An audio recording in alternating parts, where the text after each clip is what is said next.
Good evening, ladies and gentlemen. My name is James Roberts, and I am a candidate for the Board of Education here in Winsted. I am running because I believe that the community deserves the option of a choice, deserves the option to put someone new onto the Board of Education, someone who does not have the same approach and the same mindset as the existing board. To be very, very clear, I do not believe that spending for spending's sake and secrecy for secrecy's sake should be the guiding principles of our schools. I do not believe that the Board of Education should have the right to overturn the budget that you, the community, voted on back in May.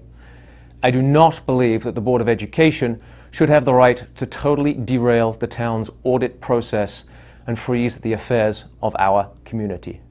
I do not believe that the Board of Education should have the right, or that it is appropriate for the Board of Education to treat the town with the contempt and scorn that this board has treated our community.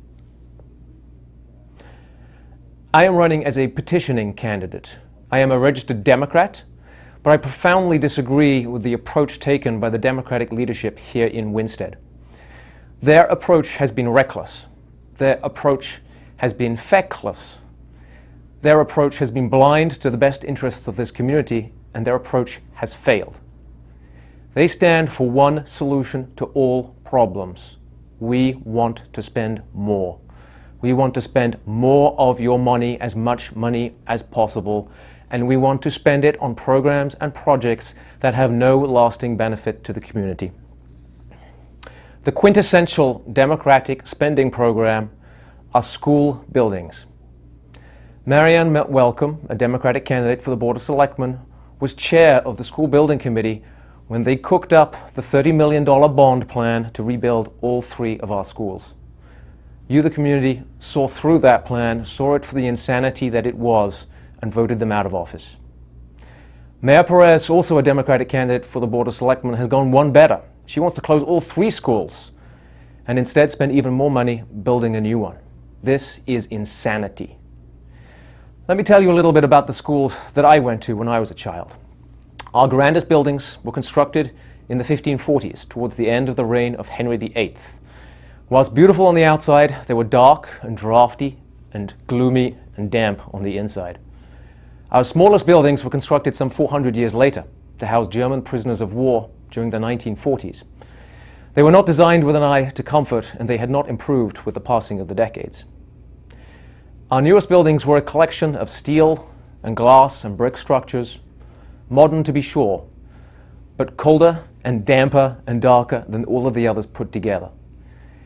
If the Winsted Board of Education had schools such as those, they would be shouting to the rooftops that they were educationally inadequate. They would be demanding to spend money left, right, and center. But we did okay in those buildings, and mine was as successful an academic school as any in the country. I tell you this to make a simple point. School buildings do not teach children. Teachers teach children. Parents teach children. Cousins, neighbors, and friends teach children. Children teach each other, they learn from each other, and they teach themselves. They learn from their life experiences. When we talk about educational excellence, we should not be talking about the building. We should be talking about the school community that lives and works in that building. I believe in government. I believe government can achieve great things, but I don't believe in giving government a free pass. I believe to achieve greatness, government needs to be appropriately incentivized, appropriately structured, appropriately tasked, and most important of all, appropriately scrutinized and held appropriately accountable. Those of you who have followed my campaign, who perhaps watched the last television program, know that the main themes that I am espousing are my demand for a government that is effective, efficient, affordable, and accountable. There are people in this community who believe that those goals are unworthy or impossible to attain, who believe that they are mutually inconsistent. They say that if our schools are to be efficient, if our schools are to be affordable, they must by definition be bad. They say to have good schools, they cannot be affordable for a town like Winsted. I profoundly disagree with those notions. I am an optimist when it comes to these matters, and I think our community can and must come together to forge a school system that works, a school system that is both effective and efficient and affordable. And the only way we're going to get that is to make our school system accountable and to make our wishes heard. There is only one man in this community who believes property taxes, real estate taxes are imaginary. and that's probably because Mike Renzullo doesn't pay real estate taxes. To the rest of us, we know those taxes are real and we deserve real services in exchange for real taxes. When we write a check to the town of Winchester every January, when we write that same check again every July, we know we are spending hard-earned money that we earned. And the pledge that we should demand of our government is that they use that money effectively, that they get results with that money, and they eliminate waste and use that money efficiently. We should require that our government make that pledge to us, and we should ensure that we hold government to that standard.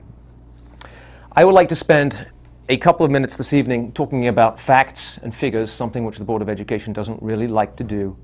And I would like specifically to debunk some of the myths and confusions and misconceptions that have been put out there to confuse the parents and voters of this community. The first myth that I would like to talk about is the notion that the school board has just $18.6 million to spend this year, and that is in breach of the minimum budget requirement, the MBR, of $19.9 million. This notion is simply untrue. What is true is that you, the community, voted to provide the town, voted to provide the school with $18.6 million of your hard-earned tax dollars for this coming year. You did so in the belief that the school board would adopt a budget that reflected that. That they have failed to do so is irresponsible and wrong. You voted for that budget in the belief that the school board would live with it. That they have expressed their public intention to flout it is irresponsible and wrong. And you did so with the knowledge that the school board had millions and millions of additional dollars at its disposal to spend. Those dollars also come from your taxes, quite frankly, but they're repackaged as state and federal grants. Now, the BOE doesn't like to talk about its grants. It doesn't like to say what they are. It doesn't like to say what it does with them. It doesn't like to say how much they are. And so I'm going to read to you a list taken straight off the State Department of Education website of all of the grants received by the town, received by the schools during the year 2010-11. There are 18 of them in total. They add up to approximately $2.9 million, and they do not. That excludes the additional $1.5 million in federal stimulus grants. I will read them one by one, just so you know exactly what we're talking about. There's the School Readiness Grant, the Family Resource Center Grant, the Youth Service Bureau Enhancement Grant, the Child Nutrition Matching Grant, the Health Foods Initiative Grant, the Public Transportation of School Children Grant, the Adult Education Grant, the Non-Public Health Services Grant, the State School Breakfast Grant, the Excess Cost Grant, the Non-Public Transportation Grant, the Youth Service Bureau Grant, the School Breakfast Program Grant, the National School Lunch Grant, the Title I Basic Programs Grant, the Title II Teachers Grant, the IDEA Section 611 Grant, and the IDEA Section 619 Grant. As I say, 18 grants in total, totaling $2.3 million. Now, the Board of Education would have you believe that federal and state money does not pay teachers the same way that town money pays teachers. They would have you believe that the state and federal grants can't be used to buy computers or software or books the same way that town money can be used to buy school supplies and teaching materials. This is baloney.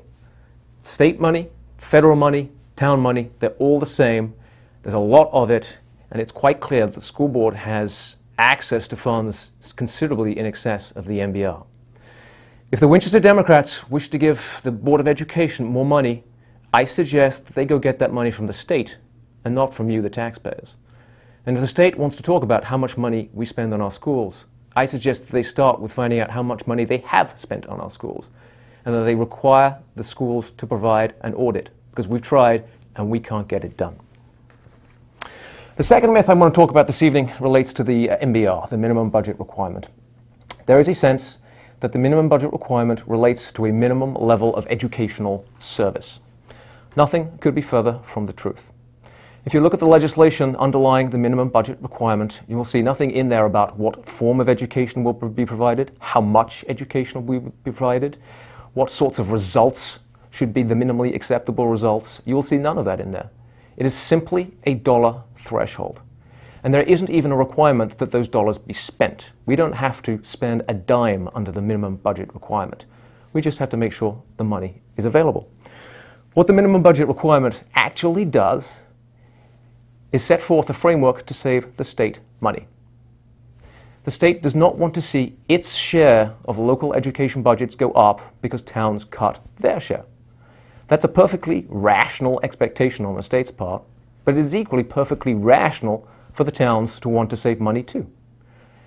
Even the state accepts that with falling enrollment in our schools, spending will decline, and the MBR adjusts to reflect that. Even the state accepts that if you close a building, funding will decline, and the MBR adjusts to reflect that. So the MBR has absolutely nothing to do with any minimum level of educational service. And the Board of Education, in running around town and telling parents that if the town does not allocate $19.9 million of taxpayer dollars to education, that their children will somehow miss out on some state-mandated portion of their education, that is simply wrong and irresponsible. The third myth I'd like to talk about is the idea that all of the financial problems that the school board has are driven by the unpredictability and spiraling growth in our special education spending. Every year, towards the end of the year, we get the same message. We're going to overspend again. We're going to overspend not because we want to, not because we have to, but because we have these special needs children who've come to the district, who are expensive. We can't predict them, and there's nothing we can do about it, so don't blame us. Every year we hear this. And we as a community have no way of verifying this. The school board will not give us the information. They will not give us the full and accurate disclosure that it would allow us to determine whether this is in fact true. What we were in a position to confirm was that the school board, in its financial filings with the state of Connecticut, reported that they spent $7 million on special education in the year 2009-10. $7 million. That's a big number. In fact, it is so large a number as to make Winchester the highest spending district for special education anywhere in the state. Higher than any other town by 20%. That's as a percentage of the total education budget. For those of us who've been trying to understand what is happening with the education budget, who've been digging into these numbers, trying to follow them, that was an incredible number. Our conclusion, the only conclusion we could rationally reach, was either that the number was wrong, that it was an outright fabrication, or that our special education was being mismanaged in a degree that was almost unbelievable. The school board has begun to answer that question. Last week, they changed their filings with the state. They admitted they didn't spend $7 million in special education. They admitted that the number they reported was 30% too high, and they actually spent $5.3 million. Why they reported $7 million, I don't know. What the difference is between $7 million and $5.3 million, I don't know. And this is symptomatic of all of the information that comes out of the Board of Education. It does not come out in a timely fashion, it does not come out in an accurate fashion, and it is downright misleading. But let's put that $5.3 million spent on special education in 2009-10 into the context of what we plan to spend this year. Now, the school board has refused to produce a budget that actually adds up, so we don't have any numbers to compare the 5.3 to with any degree of precision. However, they have said verbally that they intend to spend $5.5 million this year. So $5.3 million 2 years ago, $5.5 million this year. That adds up to annual growth of less than 2%. So quite apart from being a line item that experiences unpredictability, dramatic changes, spiraling growth, huge costs, it seems that special education actually seems to experience very modest, very predictable growth. This, once again, is one of the myths that has been put out there. Myth number 4. We cannot hold the Board of Education accountable because they have a special job. They cannot be questioned, they cannot be scrutinized. We can say nothing poor of them because they serve the needs of the children. This is balderdash. The job of the Board of Education is to manage the schools and the school district, not in the particular interests of the teachers, not in the particular interests of the administrators, not even in the particular interests of the children. The job of the Board of Ed is to manage the school district in the very particular and real interests of the community whose schools they are and which pays the bills. The Board of Education is there to set educational goals, to prioritize amongst the needs and funds available, to ensure that those goals are met and to ensure that they are met within the budget.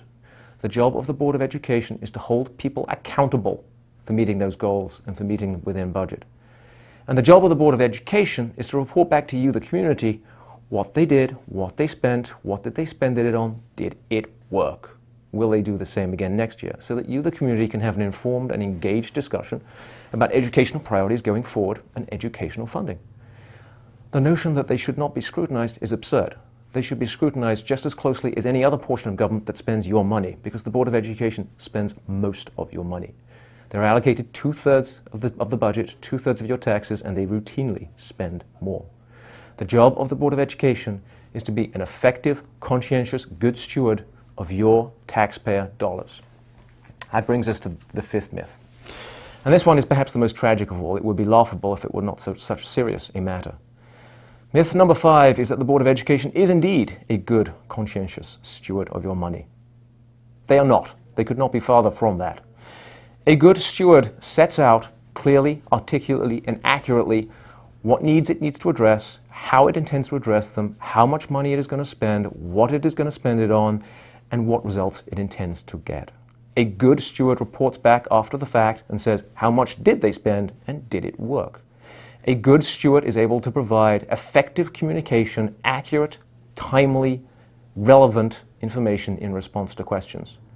A good steward follows the money, makes wise choices, eliminates waste. Our Board of Education does none of these things.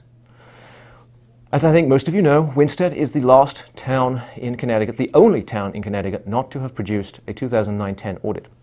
Every other town had managed that 6 months ago.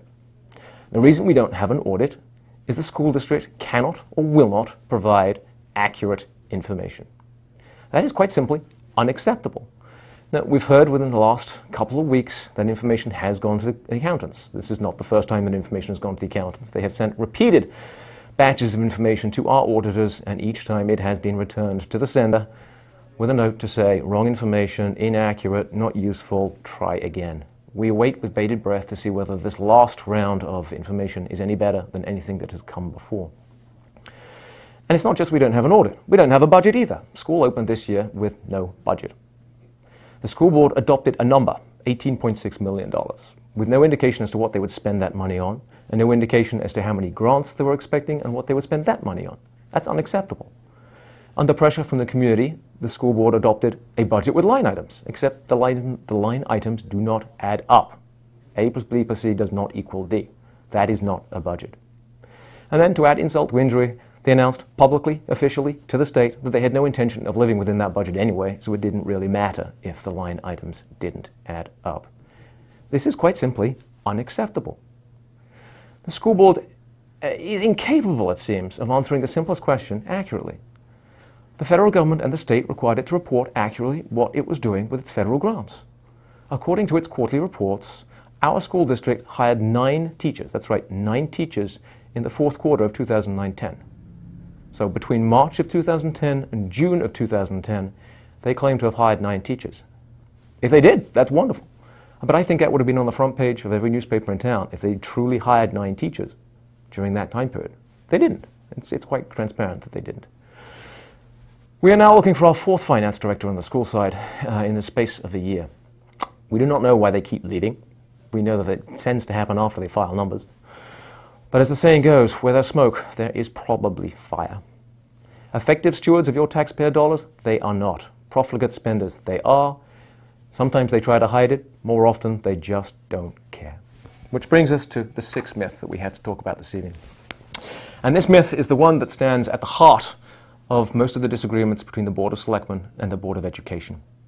This is the myth that says it is not educationally appropriate to close a school building. Now, back in March of this year, the Board of Education approached the Board of Selectmen with their recommended budget.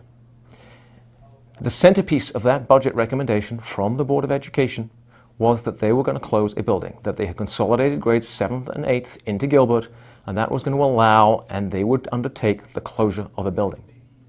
They recommended that, and they committed to that because they said it was educationally appropriate. They argued that the remaining 2 buildings had sufficient space to accommodate the student body. They argued that the remaining 2 buildings had sufficient space to accommodate the faculty. They argued that the remaining buildings had sufficient space to accommodate the central office. They argued that the remaining buildings were appropriately configured not just for the number of children, but the ages of the children. And they said it was educationally appropriate to close a building That was their recommendation. That was what they were going to do. So now here we are in September with no building closed. And now all of a sudden it's educationally inappropriate to close a building. Suddenly we don't have enough space to house the student body. Suddenly we don't have enough space to house the faculty. Suddenly we don't have enough space to house central office. Suddenly the buildings aren't configured appropriately for the age groups of the children, despite the fact that those children have been in those buildings for years. What's changed? Well, the only thing that's changed is the law. The state of Connecticut passed a law that said if you close a building, you get less funding. It's that simple. The school board doesn't want to get less funding. They're in the business of spending more, not spending less, and that's why they haven't closed a building. This is just wrong, ladies and gentlemen. It is as educationally appropriate to close a building today as it was in March. 6 myths. 6 myths we have addressed this evening. Let's go through them once again, one by one. The first myth, the Board of Education has just $18.6 million to spend this year and is in breach of the MBR. Not true. The Board of Education has access to money far in excess of the MBR. They want to spend millions more, but they want to hide it. The second myth, the MBR is a measure of minimum educational service. Not true. The MBR is about saving the state's money, pure and simple. The third myth, all of our problems relate to spiraling special education costs. More lies. Our education costs, if we believe the Board of Education's latest numbers, are rising only modestly and predictably. Myth number 4. The BOE has a unique and special task to serve the children, which means it cannot be questioned and cannot be held accountable. That's nonsense. The job of the BOE is to serve the community, and they should start by honoring the community's budget and respecting the community's legitimate right for full, timely, and accurate information. Myth number 5. The Board of Education is an effective steward of our community's tax dollars. That's nonsense. They spend like drunken sailors. They refuse to hide it. They refuse to acknowledge it. There's no audit, and their financial information is consistently and massively inaccurate. Myth number 6. It is not appropriate to close a school. Totally untrue. It is as appropriate today to close a school as it was in March. What is not appropriate is to waste your money, your tax dollars, keeping empty classrooms open while they fire teachers. What is not appropriate is to commit to close a school and not carry through with it. What is not appropriate is to spend your money suing the town. That's what's not appropriate. It is time, ladies and gentlemen, for you to take back your government, to demand that your government does more and does better. It is time for you to demand that your government be responsive to the needs of this community. It is time for you to demand that your government be effective, efficient, affordable, and accountable to you. If you agree with me that the time has come for you to take back that government, I would respectfully ask for your vote. If you don't think that time has come, you should not vote for James Roberts. Thank you very much, ladies and gentlemen, and good night.